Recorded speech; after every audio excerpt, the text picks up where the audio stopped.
We have been taught to worship self-sufficiency, to need nothing, to ask for nothing, to hold it all together on our own. Strong has become synonymous with, I can do it all myself. And for women especially, that's been the gold standard. After centuries of being forced into dependence, independence felt like a liberation, and it was. But somewhere along the way, that freedom twisted into a new kind of cage. Hyper-independence. Now, so many of us live on high alert, guarding against the risk of ever needing, ever asking, ever receiving. To need something from somebody else, it can sometimes feel weak. To accept help maybe feels dangerous. To rest in someone else's arms feels like maybe too much to lose. But here is the truth. Independence, as incredible as it can be, is only half the story. Our real power, it's not in proving that we can carry everything alone. It's in the radical courage to allow ourselves to be supported, to be poured into, to be cherished, to receive without apology. Perhaps our true power isn't in endless self-reliance, but from the radical courage it takes to allow ourselves to be supported and filled. Let's dive in. Welcome to the She Leads podcast, a space that empowers women like you to build success in a way that feels authentic, energizing, and aligned with who you really are. In a world that tries to convince us that success means hustling harder and following everyone else's rules, we're here to rewrite the script. This is about success that feels nourishing, not depleting. Success that brings the fulfillment, impact, and recognition you deserve, whilst ultimately giving you the financial power to create the future you want and inspire meaningful change in the world around you. Make sure to hit the follow button so that you never miss an episode, and come and say hello on Instagram. You can find us at she_leads.academy. Let's dive in. Being hyper-independent, full transparency, I think it's something that I am still working on. But I think for a long time, I've really believed in this myth of independence. And it's really shaped how I show up in my life, in my work, in my relationships. And if I think about it, I've not just been resisting dependence. So it's not just about resisting depending on others. But I think if I am honest with myself, I've been very afraid of what might happen if I actually allow myself to truly receive. So I think for a long time, I've equated independence with safety. So it's things like paying my own bills, carrying my own bags, swallowing my tears, really just priding myself on never needing anybody. And if someone ever did offer to help, I'd often smile politely. I'd say, oh, no, it's okay. I've got this. Even if I was exhausted, even if I longed for support, I convinced myself that asking or receiving, it would make me weak. Or maybe even worse, it would make me indebted to them. Now, I think at first this hyper-independence, it actually felt a lot like freedom.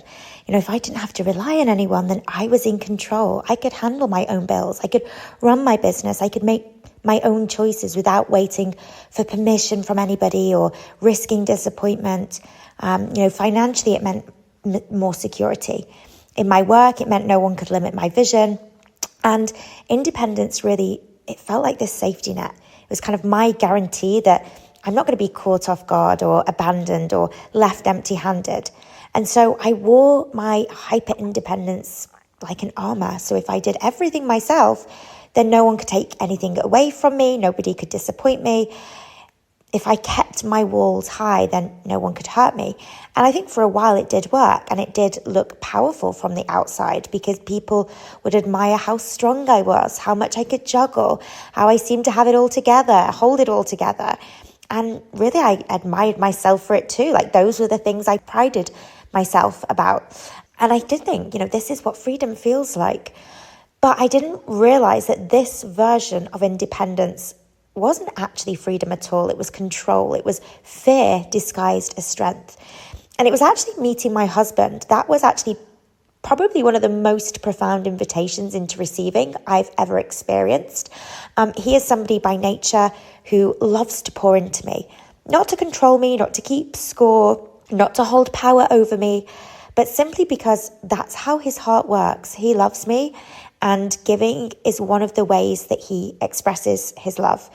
And I think definitely at first, it was really hard for me to let that in. So let's say, for example, he loves to cook. I love to cook as well, but he really loves to cook. And he would cook for me, and I would catch myself rushing into the kitchen to help, so I wouldn't feel like I was taking too much. Maybe when he offered to listen to me at the end of a hard day, I'd minimize what I was feeling so I wouldn't seem like I was being too much. I really wanted to lean on him, but a part of me still flinched at the idea of really needing somebody else that deeply. But his presence has been very steady, he's been patient, he's deeply compassionate, and I realized that he cooks for me, for example, because he genuinely enjoys nourishing me. He listens not because he wants to fix me, but because he wants me to feel seen. And he really invites me to lean on him, not to make me smaller, but because he wants me to know that I don't have to carry everything alone. So there's really no agenda behind his giving. There's no hidden strings. There's no, quiet resentment. It's just love expressed in sort of actions. And the more I've allowed myself to receive, the more I've realized that allowing him to pour into me, it doesn't make me weaker. It's actually made me stronger. It's made us stronger. It's deepened our connection. And it's also expanded my own capacity to give back to others from a place of fullness rather than a place of depletion. So I can give to my children, I can give to my work in a much fuller way because I'm not completely depleted. So it's really him, I think, that has taught me very slowly that being loved this way, it doesn't strip me of my power. It actually anchors me in my power. But I will say it did take me a long time to get to this place. And for a long time, my armor was this self-sufficiency, this hyper-independence. But it actually was really turning into isolation. I got to a point where I definitely felt I was tired of carrying everything alone. I'm tired of saying I don't need help, when in reality I was desperate for it. Now, what I was perceiving to be a strength, so pretending invulnerability, not being vulnerable, was the same thing as power, I realized that this was just fear. It was a fear of disappointment, it was a fear of being let down, a fear of what might happen if I opened myself up to truly receiving. And so I started to question, well, what if true power lies not in this hyper-independence, but in the radical transformative art of allowing ourselves to receive? Now, I spoke with so many women and they all seem to experience this. I think it's, especially for women, this hyper-independence, I think is very common. And when I was thinking about where this comes from, well, I think if we think back historically, women were expected to rely on men for survival. Dependence wasn't a choice, it was enforced. So there was a time when women couldn't even open a bank account without her husband signing something. So in this sense, receiving, it wasn't about empowerment, it was really tethering. It meant being owned. And I think for many of us, this legacy, it's weaved into our DNA, it's left scars. And then when feminism really started to rise, there was this kind of rallying cry from women, like, we need no one, independence. It became the same as dignity, and any kind of form of reliance was seen as weakness. And so society absorbed these messages, and then these messages get passed down through generations. And then somewhere along the way, we just decide that we want to be strong women. But what that means is we never need anything from anybody. And I think from my story, I carried a lot of guilt around allowing myself to accept things from other people. I remember once I was out for coffee with a friend and I'd forgotten my wallet. And I remember just the pure dread and panic I felt because I didn't have the money to pay for my coffee. It was just a coffee. And she said to me, "Don't worry, I will get it. It's such a small thing." But instead of feeling gratitude, I felt my chest tighten. Like, am I a burden? I now owe her now. Maybe she thinks I'm just scatty and I can't handle life. That moment, it was a simple act of kindness, but it left me squirming because I just didn't know how to just receive, even something so small. And so this kind of guilt, I think it played out in lots of areas in my life, accepting love, accepting help, accepting money, these carried invisible strings, even when nobody was attaching any strings to them. I was worried that saying yes would maybe make me look weak or selfish or undeserving, like I owed somebody something. I was always quick. If somebody did do me a favor, I need to pay this back straight away, this favor back, whether it's, the friend getting me the coffee or somebody's helped me in some way. I was always struggling to allow myself to just take that support, take that kindness. And often it felt safer to just say to people, no, I've got this, even if I was drowning and needed that help. I also noticed just in my own home and in other homes that women were also the default givers. They're the ones that are managing the households, cooking dinners, working, managing the emotions of everyone in the house, doing all of these other things. And often these tasks often go unnoticed. And I think many of us learn early on that giving is expected, it's normalized, but it's often invisible. Receiving, on the other hand, is not. It's not expected that we just sit back and receive. So many of us build our own sense of worth around how much we can do, how much we can give, how much we can hold it together for others. And it does feel noble. But the thing that we don't see is that every time we refuse to receive, we are actually reinforcing the belief that we are only valuable for what we can provide. So this hyper-independence then, it is partly, I think, social conditioning, but I think if we look deeper, often for many of us, independence, it's not just a value, one of our qualities, it can also be a survival strategy. So it can be something that's born from betrayal, from neglect. Don't count on anyone, you're going to be disappointed, especially if we've experienced this in our childhood. And again, this is something that I think very much ties in with my own story. There's been times in my life, without going into too much detail, where I felt that I've not been able to rely on somebody. My mum was often late to pick me up from school. She very much was doing her best. She was, basically solo parenting me and my sisters. My dad worked away a lot. She was juggling a lot. She ran a business when we were younger, but she was never very good at time management. And there were many times when I was the last person to be picked up from school. And I've got such vivid memories of this. And when I think about it, what this was really teaching me was you can't rely on anybody.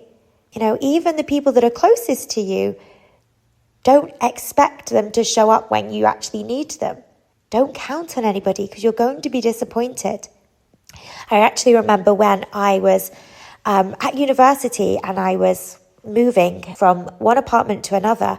And I remember I was carrying all of these boxes, stacked floor to ceiling with these heavy boxes. And somebody I knew, a friend, but, not a super close friend, they said, oh, well, let me help you. Let me get some of these for you. And again, I just said no, don't worry. I've got it. Please, I'm doing this all by myself. I insisted that I did it by myself. And instead, I said, okay, look, actually, I'm going to put these down. Let's have a cup of tea. And I sat and I had all of these things that I needed to kind of get on with. But instead, there I was making this person a cup of tea. And then later, I carried those boxes myself until, my back was about to give in. Why did I do this? Because I thought receiving her help, again, it made my chest tighten.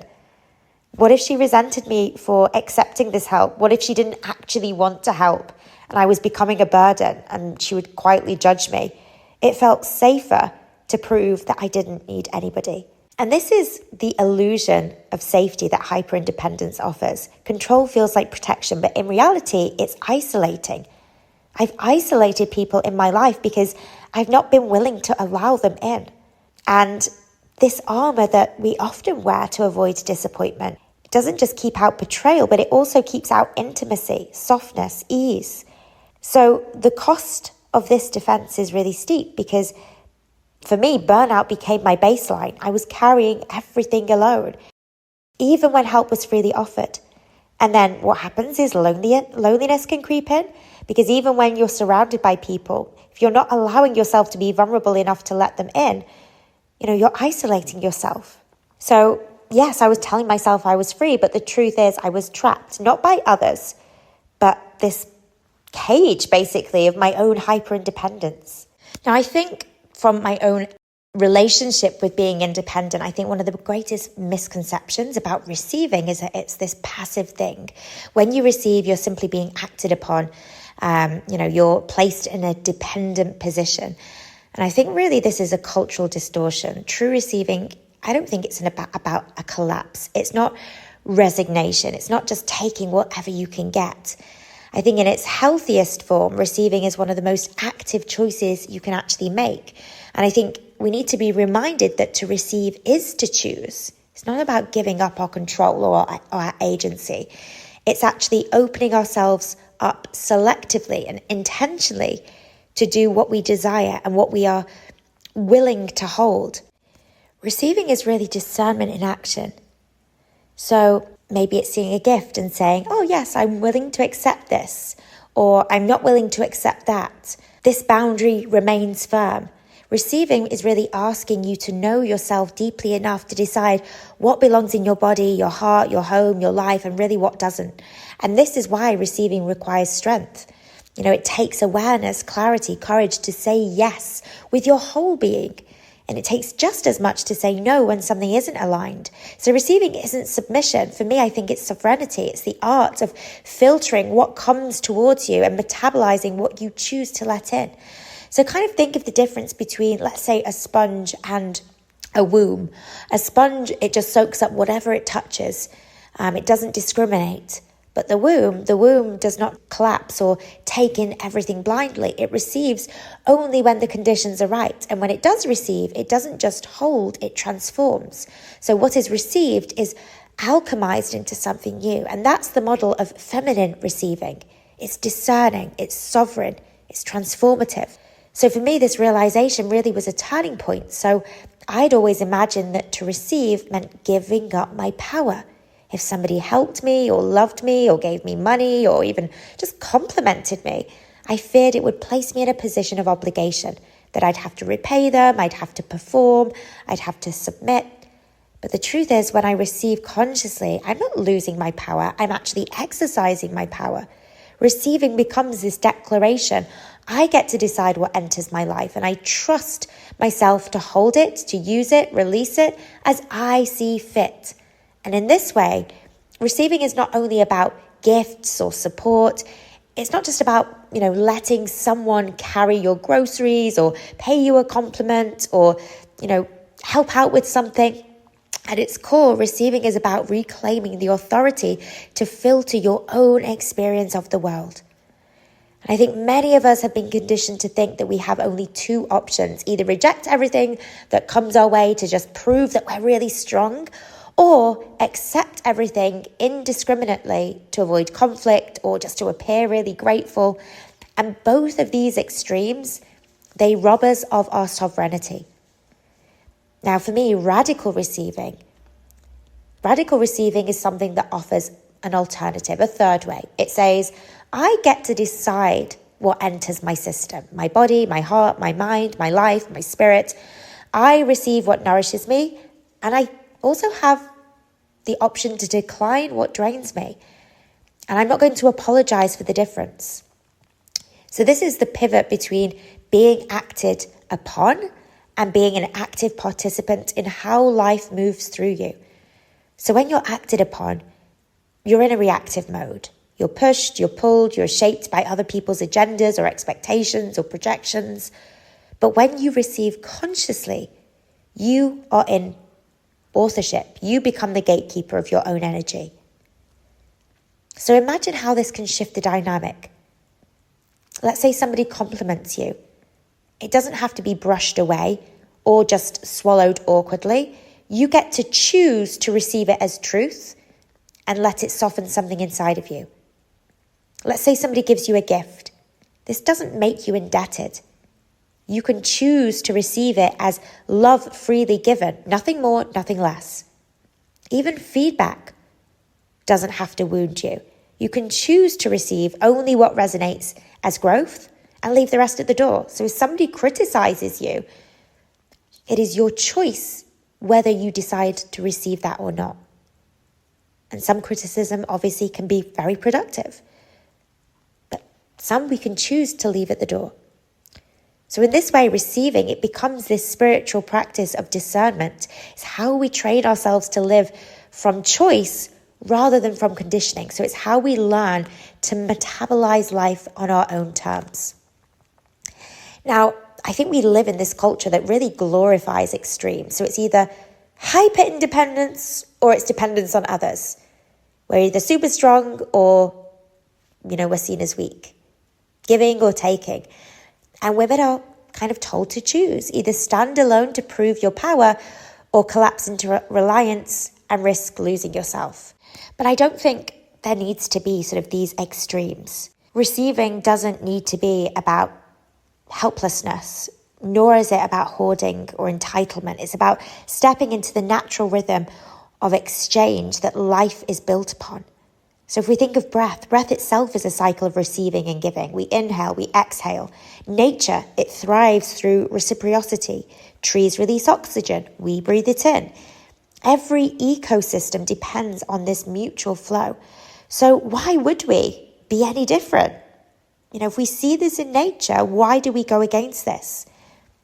When we refuse to receive, we are cutting ourselves off from that ecosystem. We become isolated. We convince ourselves that our worth is in how much we can give, and then we're starving ourselves of nourishment.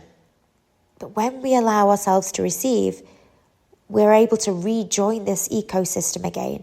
We allow love, we allow care, we allow resources to move through us, and in doing so, we're going to restore balance. And so this is where the paradox lies, that there's this immense power in openness to be penetrated by ideas, by love, by care, by resources, by intimacy, without collapsing. It's not weakness. It is profound strength. It really does take courage to soften when everything in our conditioning screams for control. It takes so much strength to allow ourselves to soften. It takes so much trust to allow life in, knowing that we cannot script or manage its timing or its form. There is a very clear memory that I have of a time when I think it was a very early point where I really received without apology. I'd had a pretty shitty week. This was a while ago now, and a friend had made me dinner and brought it over for me.